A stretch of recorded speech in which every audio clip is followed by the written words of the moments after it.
I'm Rob from Barefoot Gaming, and today I review Moss in virtual reality.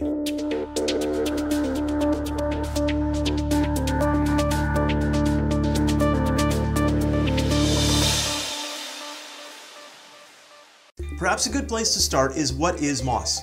Now, Moss is a PlayStation VR port that has now come over into the PC world. So we've got it on the HTC Vive, the Oculus Rift, and we tested it on the Windows Mixed Reality set and everything seemed to be fine.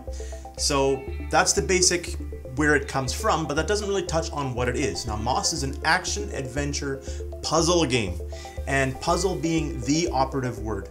Now, you start the game off by kind of watching the world all happen around you. This game can be played seated or standing. I'm not going to get into all the backstory, but needless to say, there was this massive fight, and there was a champion, and the champion worked along with a mouse, and 20 years in the future type thing, you are where you are now. And you're an observer, so you're kind of just looking at the world as it kind of unfolds around you. And you happen to see a mouse, picks up this shard, and that's where everything begins. So you find out that you are directly influencing Quill, your mouse companion, in all of her moves. So not only can Quill grab, move, jump, climb, attack, aim, and evade, there's also what you can do in the environment. So as I said, this is a heavy puzzle-based game, meaning as you're moving Quill about the screen, you also have to worry about having buttons depressed. You have to worry about pulling things in and out, or making it possible for Quill to be able to move around the stage, and how to unlock doors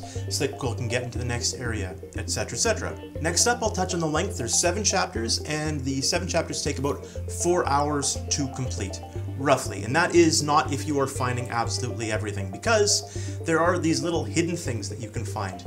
And when I say the world is 3D, like it's really hard to describe. You can play this game seated, you can play this game standing. I preferred to play it standing myself, just because I actually wanted to be able to move my head fully around the actual objects that Quill is maneuvering, because that's the only way to actually find like these little papers or the little extra things that will help you like complete the game to like 100% completion, which is part of the fun in a game like this. So when you're controlling Quill, and when Quill moves behind something, because there is so much depth, what ends up happening is you see Quill's outline.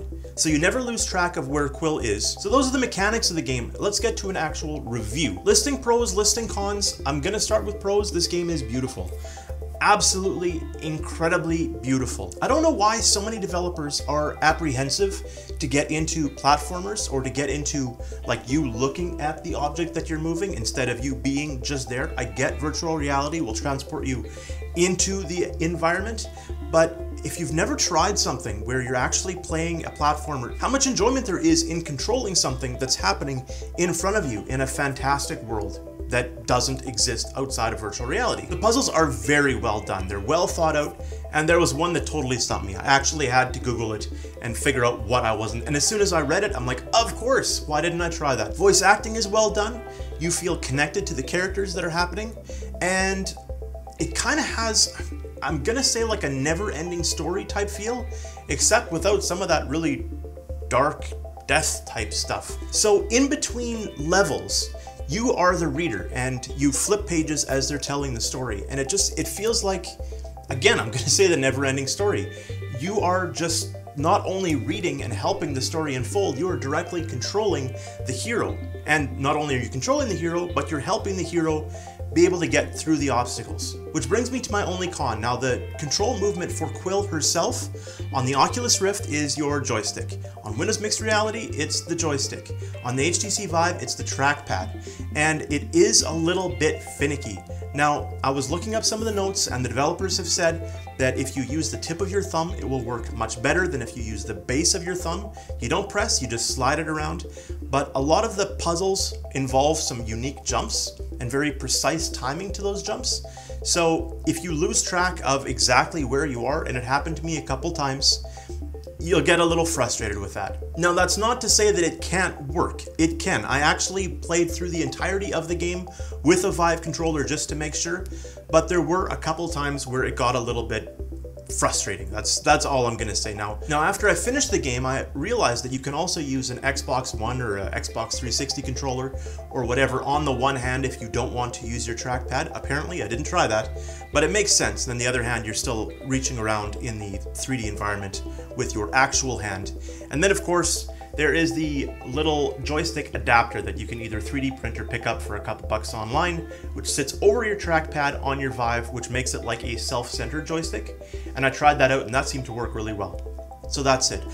As to the actual score, the game is really impressive. And if you like this kind of game, if you want something that's a little bit different, if you want something that's a thinker platformer, I highly recommend it. 4.5 out of 5. The only negatives were, like I said, the controls, and even there, the controls were perfect on the Rift and Windows Mixed Reality. My only issue was with the Vive. And that's it. That's the whole review. Thank you so much for watching. Don't forget to subscribe, like, comment. I love hearing from you guys. I will talk to you again real soon. See ya.